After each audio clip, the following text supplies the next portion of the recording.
नमस्कार, मी रोहिणी तुमचं स्वागत करते माझ्या चॅनल मराठी तडकामध्ये। आज आपण एक वेगळ्या प्रकारचा ढोकळा बघणार आहोत। त्यासाठी खूप सोपी प्रोसेस आहे आणि झटपट होतो हा ढोकळा। तर आज आपण टोमॅटोचा ढोकळा बनवणार आहोत, आंबट गोड तिखट चवीचा आणि एकदम छान जाळीदार झालेला। तर त्यासाठी मी इथे घेतलेले आहेत 2 टोमॅटो, एकदम लाल लाल टोमॅटो घ्यायचे आहेत, त्याने आपल्या ढोकळ्याचा कलर खूप छान येतो। 1 वाटी दही, 1 वाटी बारीक सुजी म्हणजेच रवा, दही आणि रवा एकदम बरोबर घ्यायचा आहे, 1-1 वाटी। त्यासोबत कोथिंबीर घेतलेली आहे मी थोडीशी।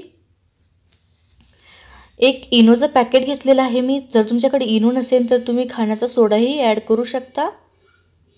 4 हिरव्या मिरच्या घेतलेल्या आहेत, थोडासा कढीपत्ता, जिरे आणि मोहरी फोडणीसाठी, साखर, मीठ आणि आलं लसूणची पेस्ट। याने ढोकळ्याची चव खूप छान येते। सगळ्यात पहिले जे आपले टोमॅटो आहेत त्याला आपण मिक्सरला बारीक करून घेणार आहोत। टोमॅटोचा कलर चांगला येत नाही म्हणून त्यामध्ये मी थोडंसं बीट टाकलेलं आहे आणि एकदम मिक्सरला बारीक पेस्ट करून घेतलेली आहे। जर तुमच्याकडे बीट घरी अवेलेबल नसेल तर तुम्ही थोडासा फूड कलर पण ॲड करू शकता किंवा तसंही केलं तरीही चालेल, पण याचा कलरसाठी मी इथे थोड्याशा बीटाचा वापर केलेला आहे। आता एका मोठ्या भांड्यामध्ये आपला रवा आणि दही एकत्र करायचं आहे। त्याचसोबत यामध्ये मी घातले मीठ आणि आलं लसूणची पेस्ट। यामध्ये तुम्ही थोडीशी हिरवी मिरची पण ॲड करू शकता। याला व्यवस्थित मिक्स करून घ्यायचं आहे। हा ढोकळा खूप झटपट होणार आहे आणि टोमॅटोमुळे याची चव खूप छान येते आंबटसर। तर आता त्यामध्ये आपण टोमॅटोची पेस्ट घालूया। टोमॅटो कच्चा आहे आणि बीटही कच्चंच आहे। तुम्ही बघू शकता बीटमुळे आपल्या ढोकळ्याला कलर खूप सुंदर येतो आणि याला व्यवस्थित मिक्स करून घ्यायचं आहे। हे बघा किती मस्त कलर आलेला आहे, एकदम पिंक असा। तर आता हे व्यवस्थित मी मिक्स करून घेतलेलं आहे, तुम्ही बघू शकताय। हे थोडंसं थिक आहे पण आपण याला थोडंसं एक 10 मिनिटं साईडला ठेवून देऊया आणि नंतर याची कन्सिस्टन्सी ॲडजस्ट करूया। तर याला मी 10 मिनिटं साईडला ठेवते।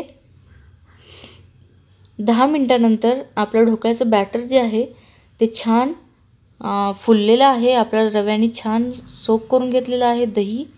आता यामध्ये मी घालते साखर 1 चमचा आणि 1 चमचा तेल घालते। तेलामुळे आपल्या ढोकळ्याला छान जाळी येते। मीठ आपण ऑलरेडी टाकलेलं आहे। आता यामध्ये थोडं थोडं पाणी घालून आपण एकदम ढोकळ्याचं बॅटर सारखी कन्सिस्टन्सी करून घेऊया याची।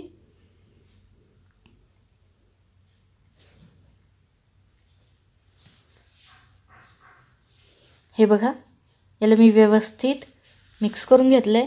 इथे एक डब्बा घेतलेला आहे मी, त्याला मधून तेल लावलेलं आहे।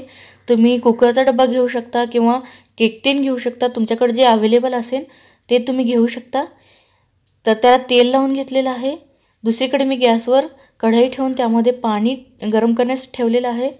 आता मिश्रणामध्ये इनोचं एक अख्खं पॅकेट टाकून त्यावर थोडंसं पाणी टाकलं मी 1 चमचा आणि व्यवस्थित मिक्स केले। इनो टाकल्यानंतर त्यावर पाणी टाकल्यामुळे इनो जे आहे ते सर्व एकत्र होतं, व्यवस्थित मिक्स होतं। आता हे जे बॅटर आहे ते आपण ढोकळ्याचं जे आपण ग्रीस करून ठेवलेलं भांडं आहे त्यामध्ये घालून थोडंसं टॅप करून घेऊया, म्हणजे काही एअर बबल्स असतील तर निघून जातील। आपलं पाणीही छान गरम झालेलं आहे। त्यावर मी एक स्टँड ठेवून त्यावर आता हे भांडं ठेवलेलं आहे।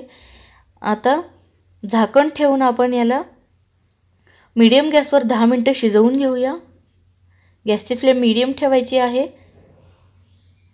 एक 10 मिनिटं झालेली आहेत आणि आपला ढोकळा जो आहे तो छान झालेला आहे, तुम्ही बघू शकताय। आणि पाणी बऱ्याचपैकी आटलेलं आहे। तर एखादी नाईफ किंवा काही काडी वगैरे घालून तुम्ही चेक करू शकता, ती क्लीन आली की आपला ढोकळा एकदम तयार आहे। तर त्या ढोकळ्याला थंड व्हायला देऊया आणि तोपर्यंत त्याची फोडणी करून घेऊया।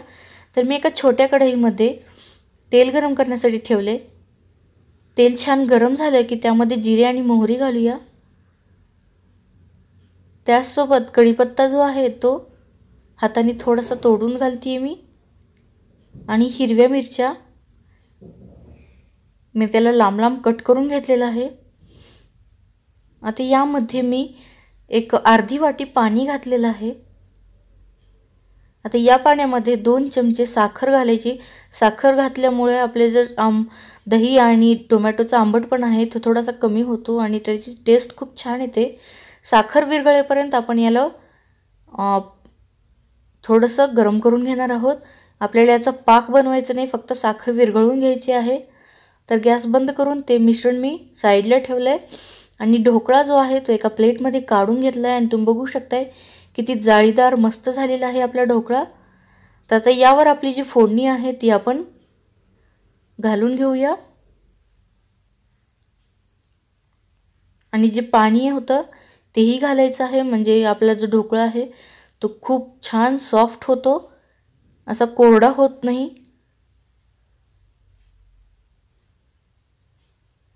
तुम्ही बघू शकताय पाणी ढोकळा छान सोक करून घेत आहे. हे बघा, वरून थोडीशी कोथिंबीर घालूया. याच्या कलरमुळे मुलांना तर खूप आवडेल हा ढोकळा. तर मी याला कट करून घेते. नक्की करून बघा, खूप सोपी पद्धत आहे आणि मुलांच्या आवडीचा आहे. तुम्ही त्यांना नाश्त्याला असा कलरफुल ढोकळा नक्की बनवून द्या. तर याला तुमच्या हव्या त्या शेपमध्ये तुम्ही याला कट करू शकता. मी तुम्हाला एक पीस दाखवते. याची जाळी बघू शकताय तुम्ही किती मस्त झालेली आहे. नक्की करून बघा. रेसिपी आवडली तर प्लीज लाईक करा, शेअर करा आणि सबस्क्राईब करायला विसरू नका. धन्यवाद.